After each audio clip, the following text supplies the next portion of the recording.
Okay, hello everyone. So this is going to be a little bit longer of a session. Get yourself cozy and get yourself maybe about an hour of time, maybe 40 minutes. I'm not really certain. But I wanted to keep working on movement quality, get my head all the way in there. I wanted to keep working with movement quality. And I really think maybe the very next spot to go is actually to a Sensei Rob lesson. So a lot of you have had a lesson similar to this before many times, hopefully with Sensei Rob. It's a really good lesson for what it's good for. I'm going to add on some language that I've never heard him say, but I'm pretty sure he agrees with, and or I'm 100% of because of um, basically my education in kinesiology and so on. But we want to start looking at how a couple things come together here. When we're just laying flat on the ground, how do you initiate movement correctly from there? So last week we worked on, okay, if I want to move in a direction, say I want to move over that way, what's holding me up that way? Let go of it. Boom, right? So I start moving based on the fact that I let go rather than activating. Now, I let go, then reactivate really quick there if you watched my arm, because otherwise I'd fall on my face.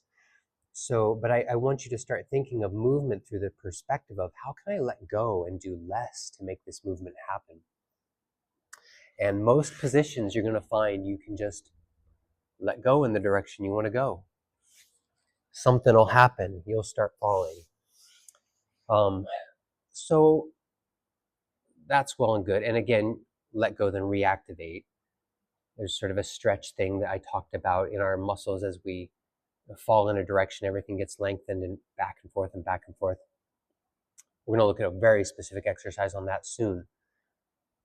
I want to bring us back to the Rob thing though. So what Rob, this is his baby moves routine. And I'm going to try and do it in 40 minutes. But there's some really, really important stuff going on in his baby moves routine.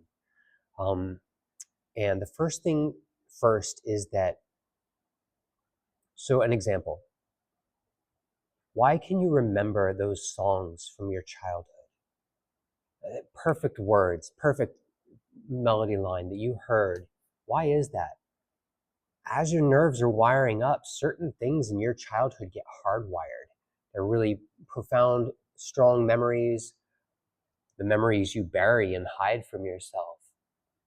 All of that stuff kind of gets hardwired in it, and it gets reflected through the pattern of our own parents and how they react. We start holding tensions the way they do. And what happens is the more traumas we're experiencing and the less we correctly identify and deal with those traumas, the more our nervous system just kind of clenches down on a certain spot and says, this is you, this is you, this is your posture, this is your way of being. And so with somatics and that this healing neural side of Aikido and Tai Chi, what Rob's asking us to do is to go back to being babies and to look at some of that information again. And then he also begins talking about how to use your core to start all of your motion. And by the way, I would appreciate if somebody who knows Rob could just send him this video so he could maybe make a comment and do some sort of feedback or something afterwards.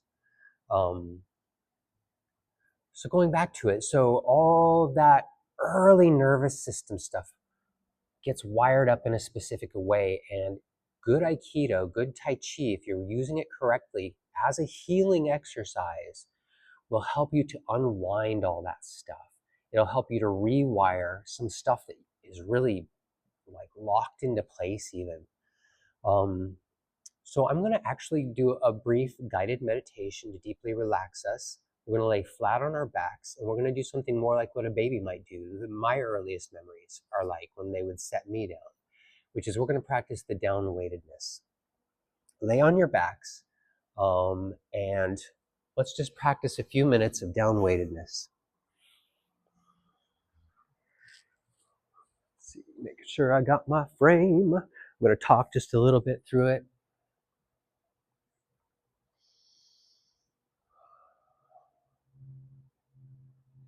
So the whole meditation here So I'm going to feel the pressure beneath me. And I'm going to rest all of my tensions downward into it. I'm not going to hold a single thing up.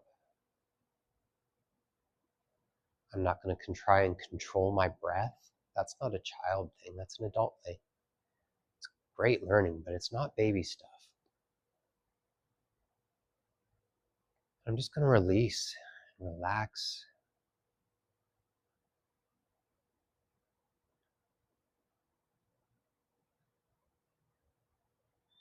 What I find is as I breathe out, that's really, I'm talking now, so it's a little bit harder for me to do the deep relaxation. But if I just let go, I really feel everything just go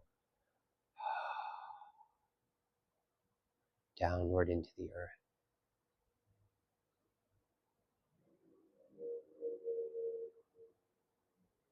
So feel that compression underneath you.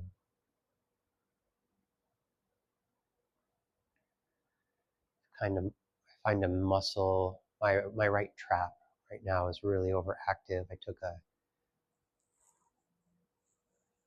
spinal tweak early this year that's still messing with me a bit up here. So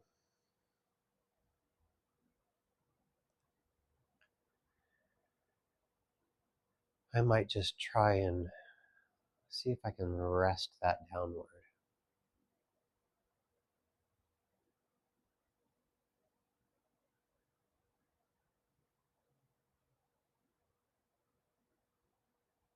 As I do so, I feel my entire neck shifting its posture. I feel my shoulders slumping to the ground better.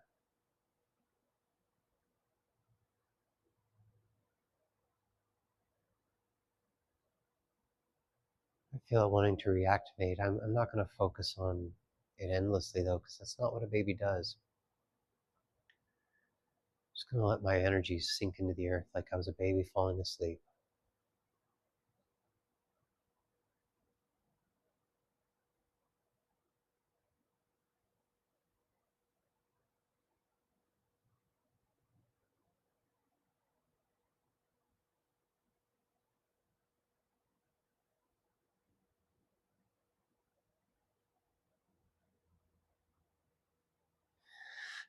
But I don't fall asleep. Excuse me. Zoning out there. Feels so good, right? Just resting, feeling all those contact points and just letting them rest.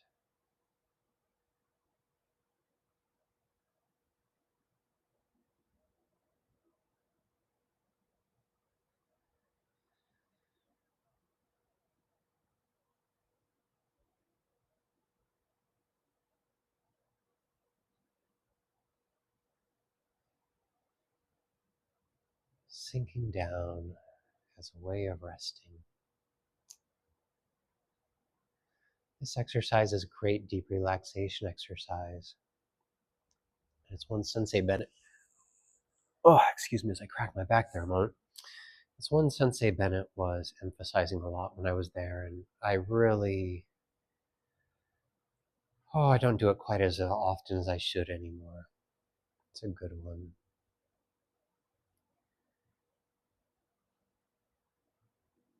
So what we're trying to do is we're trying to jelly our nervous system down.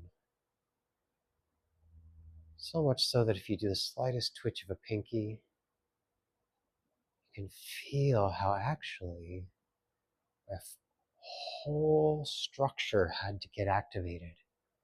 From my brain to my pinky, neurons, muscles that are activated from my forearm, muscles in my hand. The entire stretch lights up. And if you're deeply relaxed, you'll feel it.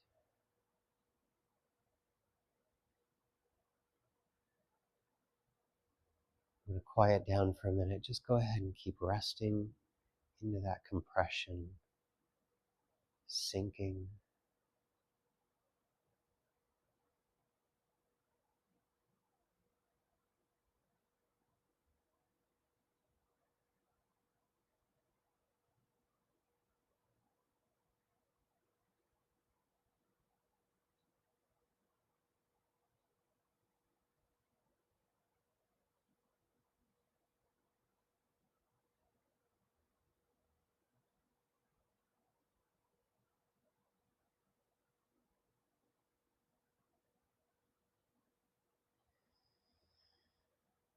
All right, so when a baby starts to move, what do they move first? They're really interested in what their eyes are seeing. They're really interested in starting to move their limbs a bit. But if you really watch them, they know how to activate the core to start moving their limbs. So it's a little bit more obvious with your legs. So let's just start there. What I want you to do, make sure I've got a good, I think you can see me really good there.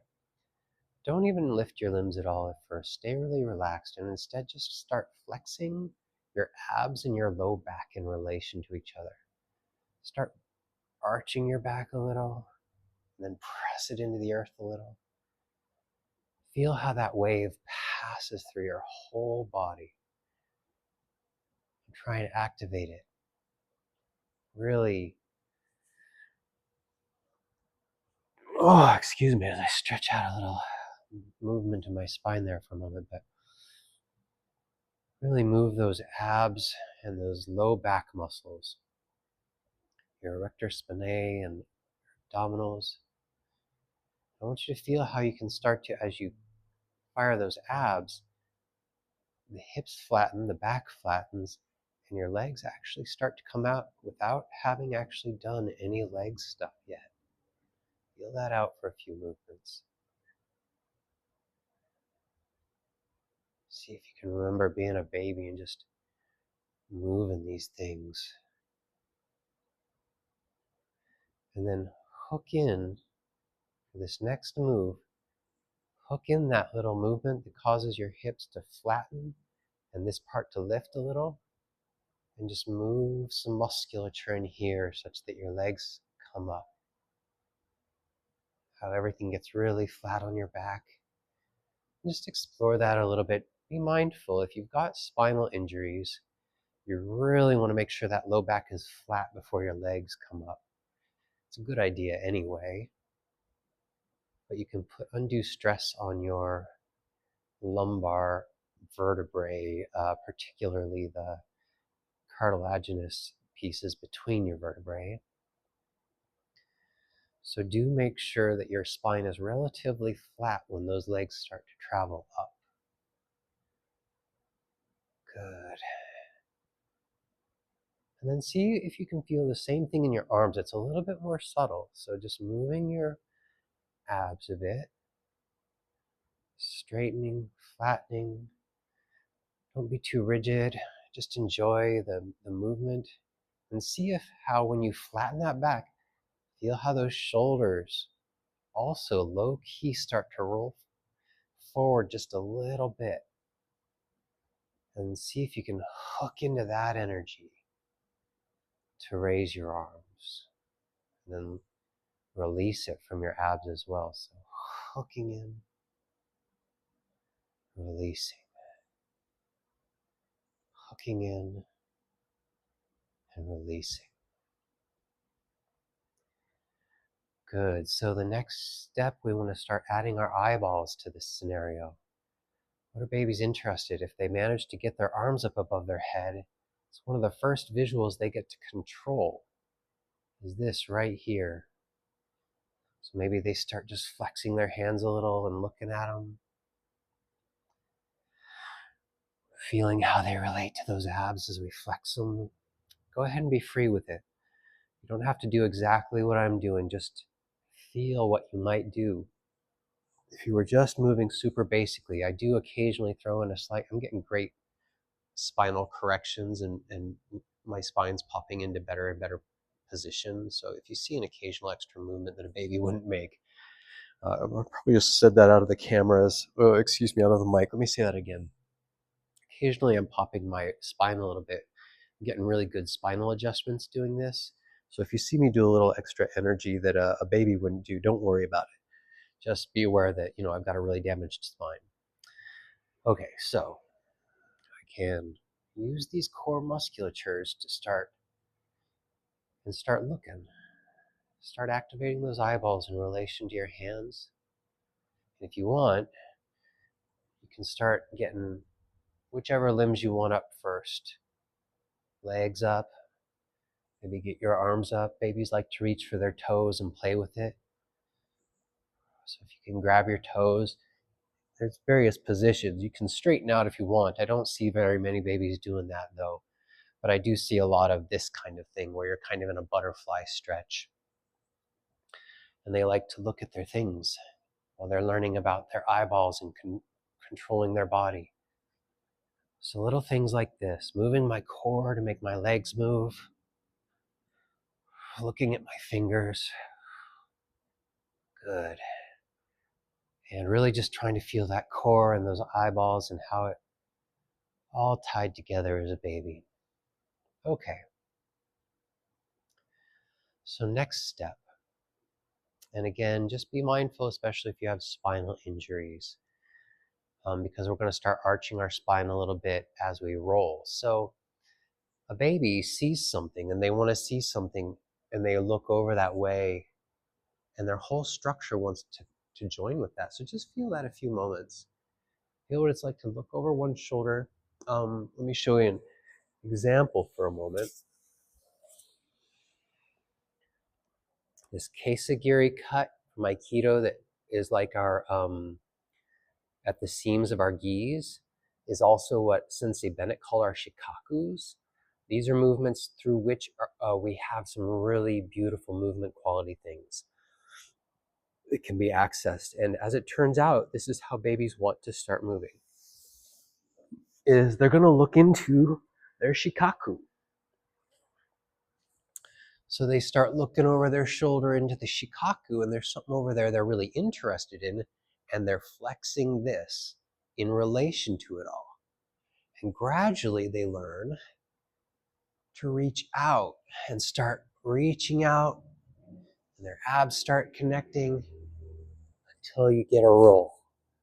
It should feel nice and easy. You shouldn't feel like you pushed into the strain or strained into it. Instead, you're just kind of moving your abs and following your eyes. So moving your abs and following your eyes. And if you want, I should step back one moment. You can just look around with your eyes for a minute and get used to that too, because obviously that's something they do too, is just look around. But going back to it, so I look over this corner this way and I'm a baby, I'm interested in something I'm seeing over there. So I start, how do I move? I'm moving this stuff here. And I say, oh, that's interesting. And we start getting our tummy time, right? So start exploring what it means to roll almost circularly from here by engaging your abs and looking over that shikaku at the same time. I'll show you a chunk down exercise really quick first. What if I just extend out the top and the bottom for the ease of movement here? So hands above your head, feet stretched out. How can I roll like a barrel a little bit by just moving my abs? This is a little bit of a chunk down from what I was just doing, but it's helpful to explore. Just what does it mean to move my belly to roll this? And it should feel pretty light. It shouldn't feel like you're straining a bunch.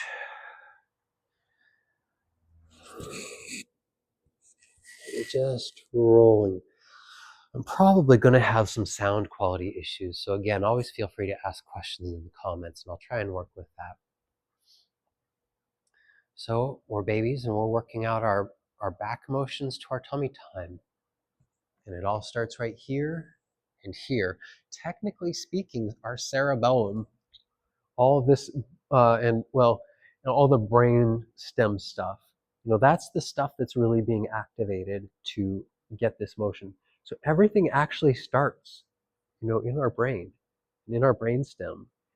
So I say start here, but it really does start here. Our lowest spinal cord does initiate motion on its own, but almost strictly as a reaction to heat, pain of sharp whatever. So there's more to be said about the central nervous system than just everything starts here. But the bulk of what we're training right now, right here. So going back to it, We're learning about rolling as a baby and tummy time. So I'm going to look out over one of my corners. I'm going to let my baby mind just take control. I'm not going to try and control everything. When I see something interests my eyes, I'm going to follow it from my abs. So through my eyes, from my abs, coming from here. So it's this big circuit, right? And again, if I want to roll, say I'm over here and somebody has a toy, oh, I can get that roll there. Oh man, they got me. I thought I was gonna get that toy. And they got me to roll. Those nefarious parents teaching us how to move, right? Looking up over at something I want. And it's really important to notice we're following spirals in our body. We're moving physically from here first, and we're moving in a way that engages all of our musculature in this region. And then we're extending that energy into a spiral. So this is, anybody who's studied the kinesiology of Aikido or Bakwa or whatever is like, yeah, spirals. Spirals are the easiest ways for our bodies to move. They're the ones that tend to be most natural, even when they're super subtle. Okay. Right, so next baby move, once you've gotten all this, and it should feel nice and loose, you're starting to get tummy time zone. And you should be accessing a lot of that early baby stuff. My mind, after doing that for a while, like literally my visuals are clearer right now. Colors are brighter, and I feel loose and relaxed, and like I can move in any direction. And all I've been doing is rolling. And that's kind of interesting. So, okay. So the baby's trying to learn stuff, and he's trying to learn next how to get up onto his knees. So, if I move my hip region back, I start to come up on my knees. And so as those hips start moving, feel them. If I go backwards with them, I start to come up. Oh, okay. Well, maybe as a baby I'm starting to get into these spirals too, coming up higher by putting my hand down, reaching it up into a spiral and putting my hands down. This hand helping me extend my spine up into the spiral I'm interested in. If I followed it, it would keep going this way.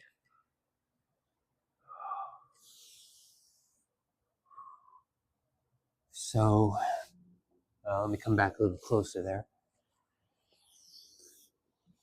So feeling those openings.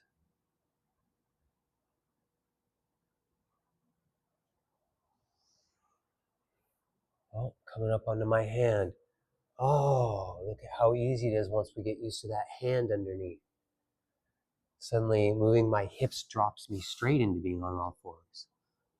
So babies explore these things in various ways, of course, but feel free to explore how you feel it. Just it shouldn't feel like you're pushing or pulling. It should feel like you're moving your core to make things happen, and spirals should be happening. So again, I'm going to use a spiral to get this hand under me. I'm not going to go push, right? Babies aren't thinking like that yet. They learn that over time. We teach them that, unfortunately. Instead, oh, that's easy right there. That's easy to feel that spiral and come up without any sense of real push.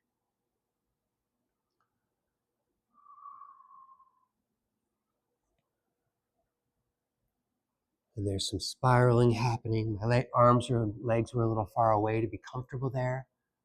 It's not about a shape you're trying to make. It's the exploration that a baby might make as it's learning to move. That's what we're trying to look for.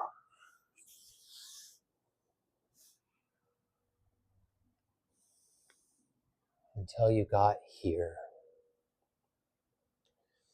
I'm going to grab a quick sip of green tea.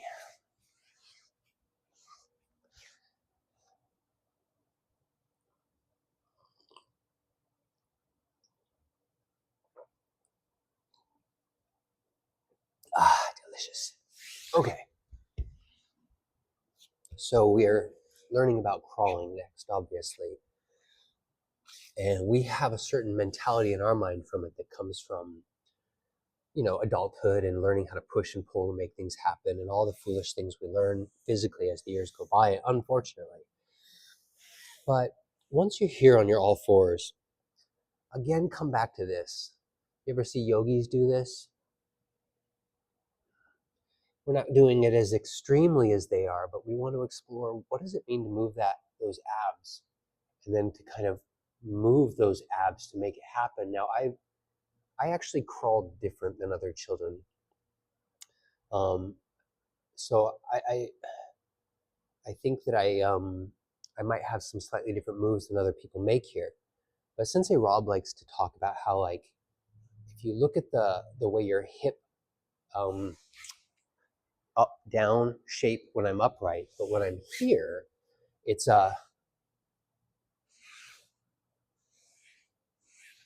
right. So our center starts to make this sort of back and forth, side to side shape, and that side to side shape can propel us. So we still want to try learning. I'm going to relax what's happening in the forward direction. So I'm still dealing with that, but listen to the core and make sure that the core is starting to involve itself in your driving of the movement. Again, I would just, in the direction I want to fall, I fall. But as babies are getting used to it, they also explore this hip movement, and it kind of propels them forward. Coming back across, sorry.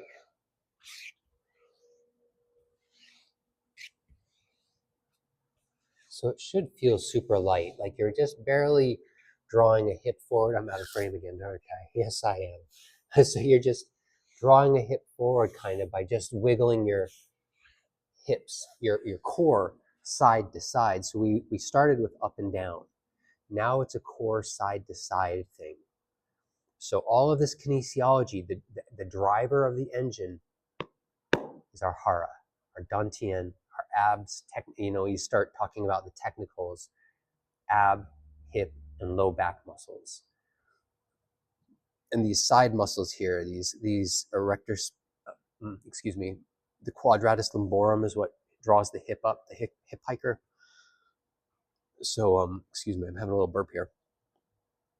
So anyway, the point is, as you're learning to move these abs forward, backwards, side to side, arch, flatten, that's where the core driver of your energy should be. So with this exercise, return to that. I release to fall this way, and I start moving my core to make this happen. And you want to start gathering both of those energies as one. I can just totally relax, but I have to refire, right? Totally relax and I have to refire. Look, I'm totally relaxing and this core motion happens inherently. I'm in kind of a funky position now to go forward. Let me see if I can find it.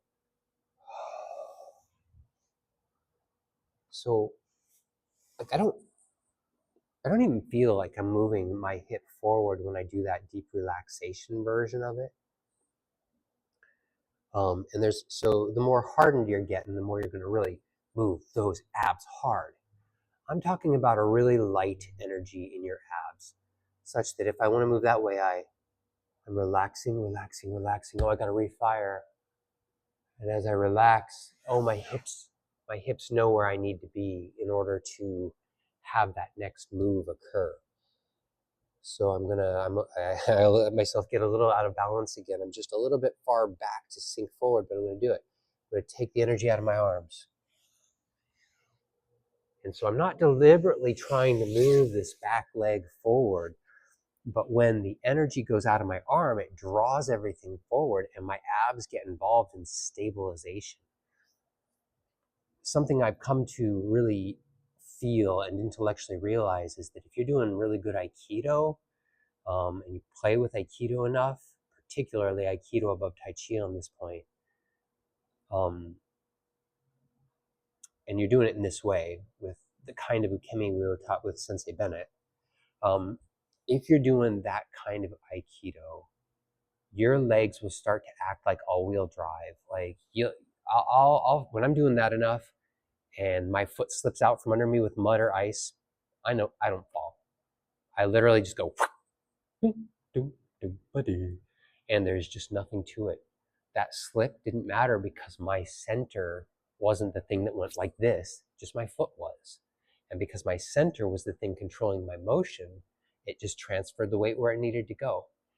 So there's a really strong all-wheel drive thing that can emerge when you do the correct flavor of Aikido. You have to have the kind of ukemi Sensei Bennett taught us.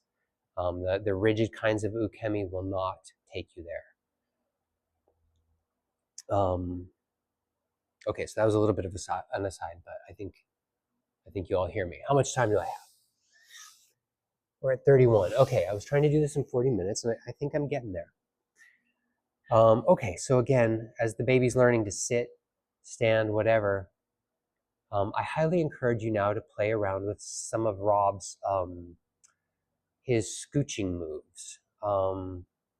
So from this position, how do I really Aiki myself into my on my knees? You know, I can try and come this way, but it's going to take some serious muscle activation right here. My leg was a little too far out to just come forward like that. So instead, where can I feel? Oh, back over here, I feel a really cozy spiral. And now I'm in a nice, comfortable position. Almost the same as I was before, but much more compact. So go ahead and feel this one a few times. So I just spiral to the other leg. And I'm dropping this way, and I'm just letting my hips spiral me.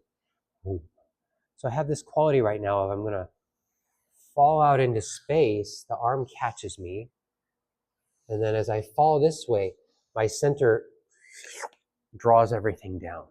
I'm trying to be down weighted, so that down weightedness when your center is beneath you really draws you upright. We're going to do an entire lesson on that at some point. So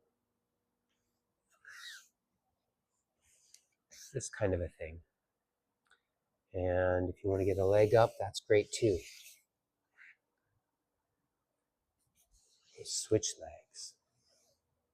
Sensei has the scooch he likes. Sensei Rob has the scooch he likes. So the baby's sitting in this position, this toddler rather, and he says, "What's this thing over here I want?"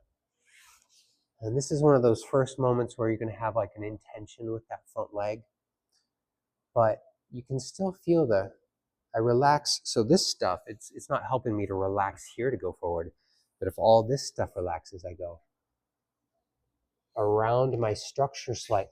I step forward and I scooch. And then again, I just drop and relax to the other side. I have something over there I want to get. I see my T. It looks lovely right now. When I let go, if I stay directly behind this knee, I'm not going to be able to. Hold on. If I stay directly behind this knee, this is a good angle for this point actually, I'm not going to be able to relax forward without doing something along these lines. I can go into a roll really nicely there. If I keep myself really upright, I can practice my Shiko walking. That's a little bit more advanced than we're quite looking for yet. So instead, I've got this knee in front of me, and I just showed you options if I just go over it. But if I want to do the scooch, I can't go over it. It's going to be pinned. I go slightly off to the side, and I say, wait, what? I wanted to scooch forward.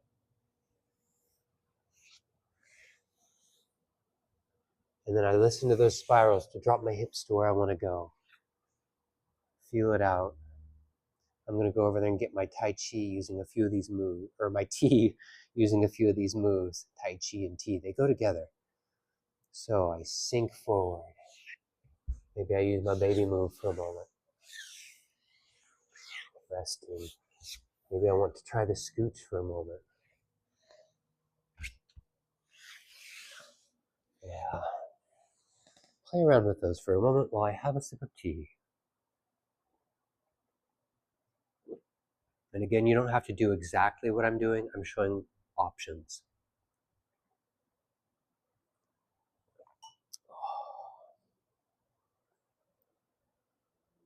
Mm-hmm. One of the only packaged teas I can endure right there. Okay. All right. So, by the way, a quick interesting cross-training thing to do is to feel these shapes that we're playing with enough. Go watch some capoeira, that Brazilian dancing martial art. Um, uh, I realized this when I was studying with Rob, but capoeiristas and breakdancers are using a lot of the exact same structures we use in Aikido. We're using a lot of the exact same, oh, this is an easy place to move. That's why I can spin like that as a capoeirista or a breakdancer. So, or you get those crazy moves. If you really watch them, they're using their shikakus. They're using spirals. So it's a really interesting piece of cross training to go take a look at. Okay, so I think I've done most of his baby moves. Feel free to add some. I don't know if it'll allow you to post video comments, but feel free to add some if they're there. If you go, oh yeah, there's this one really cool move I like and I forgot it. Go ahead and post it. I highly encourage it. Okay, so now we've got the baby who's starting to want to be up on here. So first, just feel this from here. If I drop back, release, and relax, I had slight push there in my arm, but roughly speaking, I came up. So I release and relax. I've got my toes rolled back. I think you can see that. And I'm just learning to rest back. Feeling this squat spot that kids are still so comfortable in, and you should also maintain.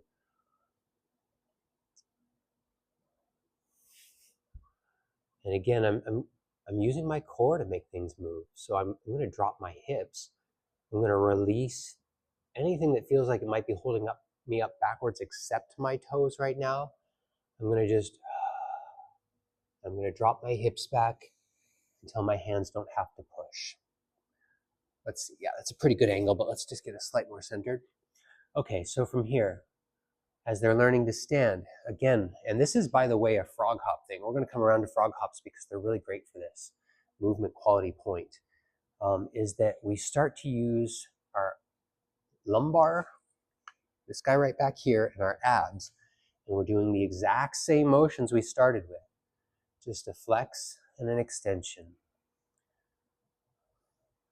And then when you can, you want to feel that down into your hips and down into your feet.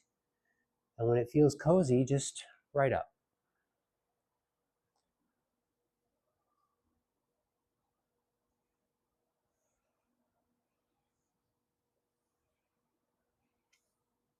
And right up.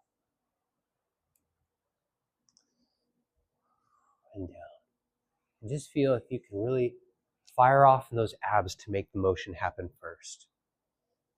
Or not necessarily the abs, the core, the lumbar and the core, the way they work together really.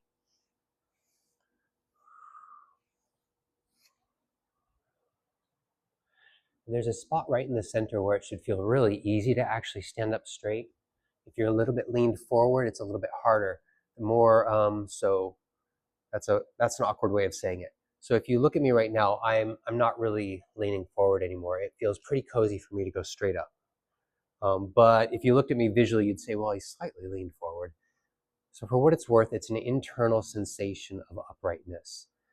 That's what you're looking for, is when you feel like you're standing inside of the column of gravity. Your gravity is always pressing down on you. It feels like a column inside. So when you feel that you're in that column, that's when you can stand up really easy. Just like so.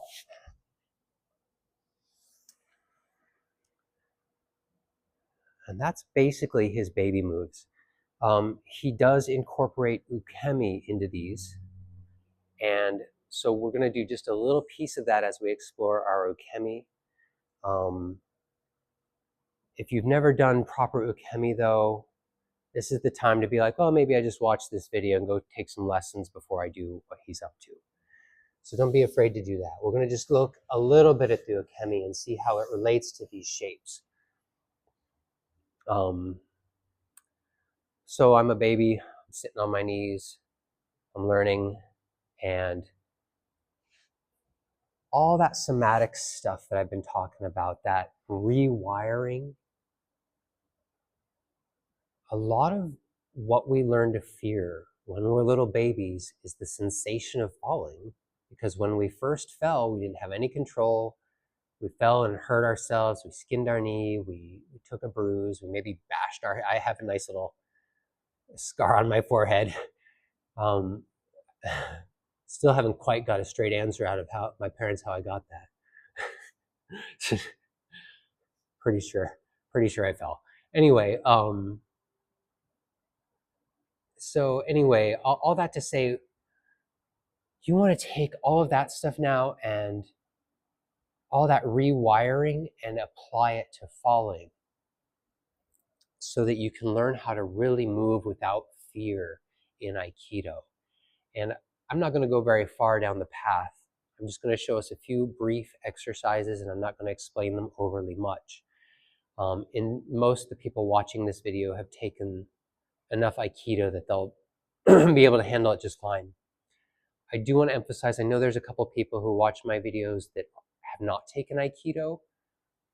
Go and get enough lessons in rolling and then come back and do this next part. Because obviously I just cannot teach everything through here at once. Okay. Following the spirals, releasing to make motion happen.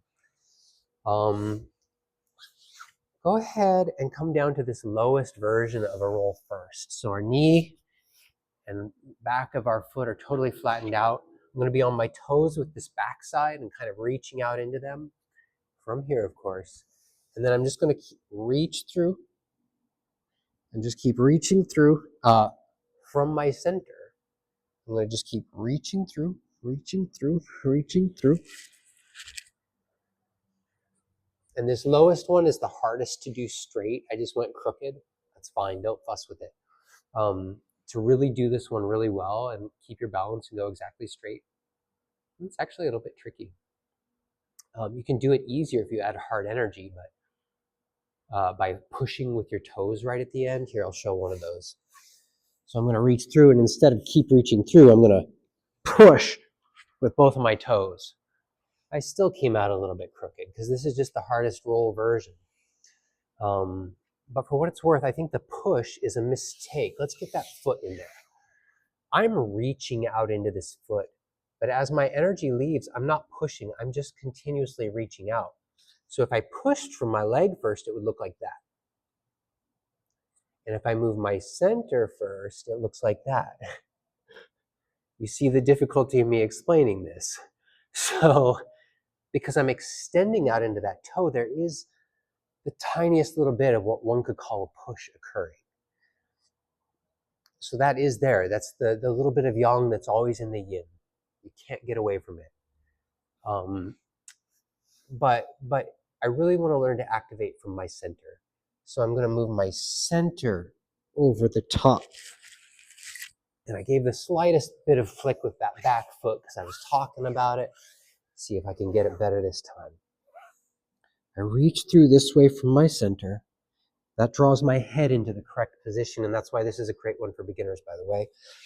Reaching down, looking through, and now I'm going to just keep moving my center forward. And again, just the slightest bit of flick off that back foot of mine as I'm trying to teach and talk. I'm bringing a little tension to the example. Let me see if I can let go.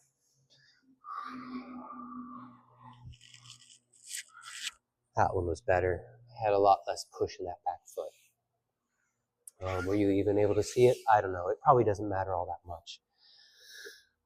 Okay, so once you've gotten good at that one, you can start also just playing with your forward and basic baby forward and backward rolling. So starting from a position where you're just maybe here and just feel where that shikaku wants to go and don't try and add much to it. Just, I'm gonna roll I'm gonna just extend my belly that way while dropping as much. So when I'm sitting way back like this, if I just totally let go right now, I'm going that direction, right? Because that's the direction there's very little holding me up. But when I start to bring in tension, I start to say, well, wait a second, I have a goal with my deep relaxation movement. How do I relax in this direction? So it's going to involve, even if I totally relax all this stuff, this guy's still kind of in my way, right? So I'm going to just edge my center towards it. And I'm going to totally relax all this. And that was almost a nearly perfect roll right there. Slightest bit of head straight. So come back into the frame. Same thing here. Again, you're going to want to have this guy rolling out. You actually want to contact in your rolls sort of back here first. You don't want to contact with this at all. So I'm reaching this way to accomplish that. And if I just do it with my arm, I'm still going to hit here first. But if I use my center to rotate that way, then my head and neck get drawn into a nice safe position. My head and neck into a nice safe position for the roll. And then also I'm actually going to land in a position that's not going to break my shoulder over time. So my center, I relax as much as possible, everything going this way. I skosh my center that way, all while reaching behind me. It's hard not to bring a little tension to the equation while I'm doing these, but for the record, you hear the little hiccup in my voice. A great exercise if you want to get really smooth with your rolls is humming while you roll, because then you can really hear where you're hitting. So, and you can hear that, and that's my body rolling past those points of tension somewhat. Your lungs are just getting pressed on, and so you get a little bit of an extra tone change. But if you want to just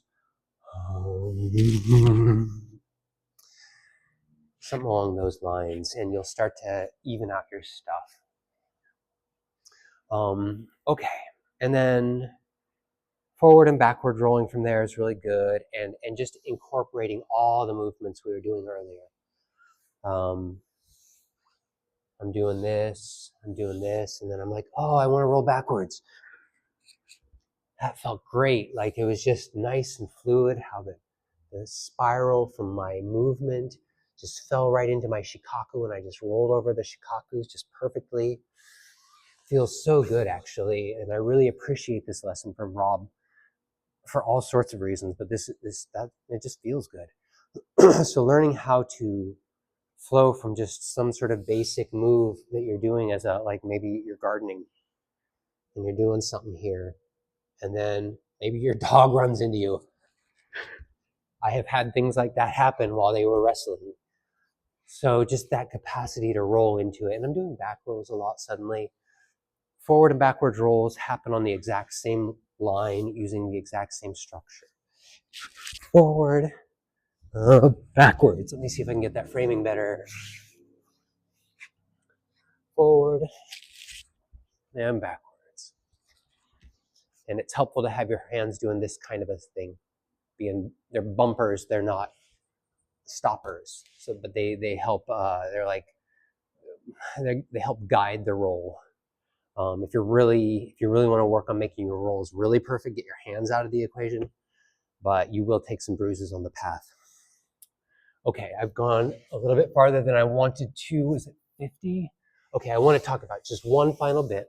Again, these ukemi bits, you really want to have some proper one-on-one experience with rolling with a proper teacher before you get after them. But, so we got our baby move, we're standing up.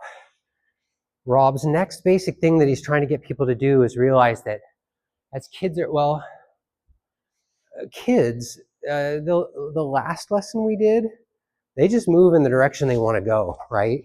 And they do it from their center. I'm sorry, my framing's a little out, but because they don't have quite control and stuff yet, you can see sort of this like toddler quality, right? This sort of vague awkwardness as they try and get their limbs under them, but they're very natural. They just move that center wherever they want to go.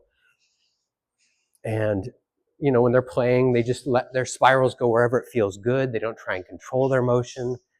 So just learning how to feel those spirals and learning that, oh, actually, it doesn't hurt to fall. Look at that. It was just this perfect smooth movement as I spiraled, and then I did a backwards roll. Boom. So Rob takes us there next. It's worth really for a moment just pausing and saying, when babies sit down or bend down rather to look at something on the ground, they don't go down to their knees or bend over like this per se. That's something we learn later, and it's not really that healthy of movement. It can be if you know what you're doing. I do it on purpose sometimes, but this is the more natural movement. So a baby's just going to drop down and pick up that thing. Okay. Yeah, so in a nutshell, all that somatic stuff, you want to learn how to unwire it. And a lot of it can only truly be fully unwired when you've got somebody trying to punch you full speed, full force in the head, because then you have to learn to deal with your fear reactions. So obviously you want to find really good people to actually practice those skis and those shomanuchis so that you're like, okay, if I miss, they're not gonna actually try and hurt me. You want to have good partners, and it's the first lesson of self-defense in martial arts is actually learning which partners you can trust and so on, which teachers you can trust. Yeah, let me see. I think I brought across the idea. This is the opening level to dealing with those somatics. And when you learn how to deal with that deepest wiring, that like I learned to be afraid when I fell thing, learning to let go of that is so empowering. Learning to just be like, I can fall. It will rewire the deep stuff inside. So while you're learning how to take tumbles and falls, and especially like break falls and high falls and stuff, when you're learning how to take those things, it can be quite challenging and scary. And what you want to do is to incorporate what I'm talking about here today, and what I think Rob is probably talking about here today mostly, is you then take that, I'm going to stay deeply relaxed, I'm going to move from my center, I'm going to use relaxation as my way of movement. And you take all of that to your Aikido training, and then some big guy who doesn't know enough yet comes and just latches onto you and doesn't move, and you say, because it's like, oh, this martial encounter, I'm supposed to be learning something. Let it all go. Let it all go. It's okay to fail. It's okay to screw up. It's okay to fall. We tie in so much of our ego. Excuse me a little. So we tie in so much of our ego to these basic thoughts. I have to win. I have to be right. I have to, I can't take a fall because that might hurt. All those things, they are lies that we tell ourselves and that we are told by society. And we're wired up from babyhood to believe those lies. And there's a whole sequence of lies too. I would love to hear Rob's list of lies that we grow up on actually. Yeah, I think I brought across the thought. It's just that you want to develop and reach into those deep neural structures of your being, and you want to learn to groom them and relax them by training in ways that bring harmony and peace. And at the same time, ultimately, as you're learning the yang side of Aikido, a shocking amount of power for how small you are. I in particular have insight into this as a scrawny cripple. I wake up under 150 every single day. Not every day. I wake up in the upper 140s most day, and I'm missing a quad and a half, 2 inches of length. I've had this femur replaced twice, and I had a point to bringing all that up. Oh, right. My point was that when you start doing the yang side of Aikido, people will think you're really strong. I'm not. I'm really not. I'm a personal trainer who's tried power training, and I've never beat a 145 bench press. 145 was my highest ever. At my age, I'm not going to hit it again. So sometimes I get people, wow, you're so strong. Really not. Really, really not. I train, but I'm not. I have high endurance. I'm a person with high endurance. I broke 1,000 push-ups one time in an hour one time. So like, I have endurance, no power. Yes, genetics matter. Yeah, you'll learn to be very shockingly powerful when you learn how to integrate the yang side of the art. Rob is a master of the yin side of the art, but I know he has the yang side of the art too. He's really concerned with, I think, he really doesn't like boundary violations. And I think that he's really trying to get people to step aside from the violence, frankly, the emotional and physical violence that can emerge in Aikido training. Um, it's really there. A lot of Pacific Northwest passive aggressive that exists or in this region of Aikido, and people will just latch on and just hold as if that's an attack. But you have to learn how to deal. It's really passive aggressive attack. Ha ha! I'm holding your wrist. Okay, if that's what you want to do, but it's not an attack. And so that kind of passive aggressive / aggressive stuff that emerges in Aikido, I think he's really trying to get us away from all that stuff. And I really, really think he's a master of the yin side of the art. If he watches this, hey, sensei, not trying to stroke your ego, just saying what I sincerely believe. And yeah, and he wants us to heal. I think Rob is far more interested in the healing side of the Aikido and Tai Chi idiom than the vast majority of Aikidoka out there.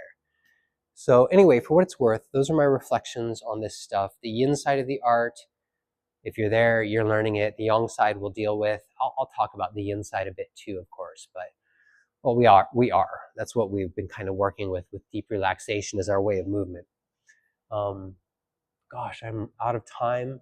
You guys are probably tired of me talking. I hope you had a good session. I hope that Sensei Rob, what he's doing is, just a quick thought. I wanted to just throw an intellectual log thought on Sensei Rob's statements and the people who argue for somatics and the healing that can happen through somatics, which I've never heard Sensei Rob use that language, but I'm pretty sure it's the stuff he's working on. It is the stuff he's working on to a certain extent. I was going to say, scientifically, we have now officially proven that humans store memories and emotions in our muscles. Heart muscle has been proven scientifically now. So there's nothing to somatics. There really is some science there. And it's coming along. It's still relatively in its infancy, I would argue, but it's there. So for what it's worth, the science is coming along on some of these thoughts that maybe sound a little like you're storing muscles and you're storing deep knowledge from traumas that you had as a baby in your nervous system. Oh, come on. No, for real. Or you go through some sort of severe trauma, and for real, it'll help you let go. I can speak to this for myself, and I will at length in some video at some point. But when you go back and you take all of this information that I've been dealing with this hour, and you start applying it to your everyday motion, but also really dialing in it in healing Aikido sessions, not martial. There is some martial in there, but the healing Aikido sessions, and you really start learning to deal with what it's like when somebody's really got a hold of you and like, okay, well, how do I let go even more so that they don't have a hold of me? And that stuff is so powerful, and it really does deeply reach into our nervous systems as you learn to take every single motion and say, let go first. I'm not going to bring that old fear to this moment. Guy's coming at me with a fist, or he's grabbing me, or whatever. He's throwing me. I'm falling to the earth. Oh no. Let go and let the shapes will work you through and functionally massage that stuff out over time. Especially in my experience, partnered Aikido. But the partnered Tai Chi is pretty good, and the solo work is good too. I'm not knocking them, I'm just saying partnered Aikido particularly teaches you to reach in and grab something different in regards to the somatics. Okay, so I have done my absolute time limit here. I apologize for making it a full hour. I hope you learned something.